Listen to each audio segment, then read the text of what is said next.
TDP ఎన్ని అవరోధాలు సృష్టించినా తనకు అండగా నిలిచి జడ్పీ చైర్మన్ గా గెలిపించారని కొత్తగా ఎన్నికైన వైఎస్ఆర్ జిల్లా పరిషత్ చైర్మన్ రామగోవిందరెడ్డి అన్నారు. జిల్లా పరిషత్లో టీడీపీకి కేవలం ఒకే ఒక్క సభ్యుడున్న అవరోధాలు సృష్టించడానికి విశ్వ ప్రయత్నాలు చేశారని మండిపడ్డారు. తనను చైర్మన్ అభ్యర్థిగా ప్రకటించిన పార్టీ అధినేత వైఎస్ జగన్మోహన్ రెడ్డితో పాటు నేతలు, జడ్పీటీసీ సభ్యులకు ఆయన ధన్యవాదాలు తెలిపారు. మరింత సమాచారం మా ప్రతినిధి శ్రీనివాస్ అందిస్తారు.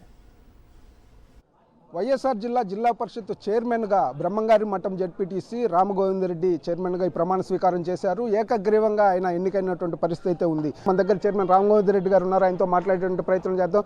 చెప్పండి సార్, ఎన్నో అడ్డంకులు సృష్టించారు, మీరు మొత్తం మీద ఏకగ్రీవంగా ఎన్నికైనటువంటి పరిస్థితి అయితే ఉంది. ఎలా ఉంది ఇప్పుడు? చాలా సంతోషంగా ఉంది. కాబట్టి ఈరోజు మా సోదరులు, మా తోటి సభ్యులు అందరూ కూడా నాకు ఏకగ్రీవంగా ఎన్నుకునేందుకు వాళ్ళందరికీ ఈ సభాములుగా ధన్యవాదాలు తెలుపుతుండా.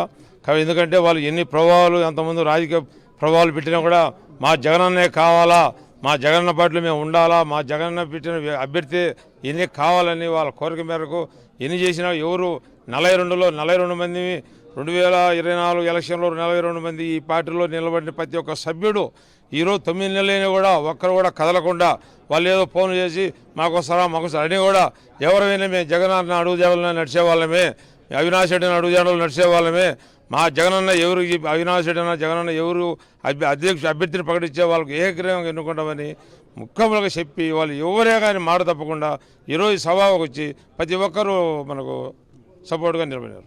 అంటే మాట తప్పకుండా అందరూ నిలబడ్డారన్నారు. అసలు ఎటువంటి అడ్డంకులు సృష్టించారు ఈ కొద్ది కాలంలో? వాళ్ళు రకరకాల అడ్డంకులు సృష్టించారు. ఏ అడ్డంకులు డబ్బు రూపంలో కానీ, అధికార రూపంలో కానీ, ఇంకో రూపంలో వాళ్ళన్నీ ఖచ్చితంగా చేసి వాళ్ళకి ఎవరు లొంగలేదు. కాబట్టి లాస్ట్ ఒకటి చూసుకున్నారు. ఒక కోర్టు కూడా, హైకోర్టు ఉంది, ఆ కోర్టులో ఒక సభ్యుడు ఉంటే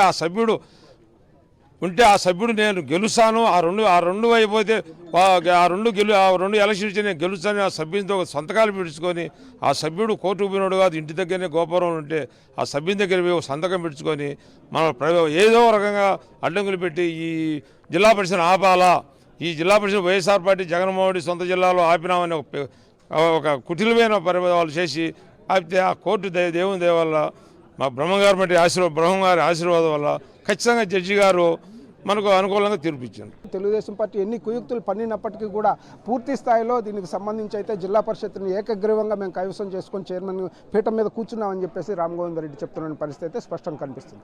కెమెరామెన్ రాముతో శ్రీనివాస్, సాక్షి న్యూస్, కడప నుంచి.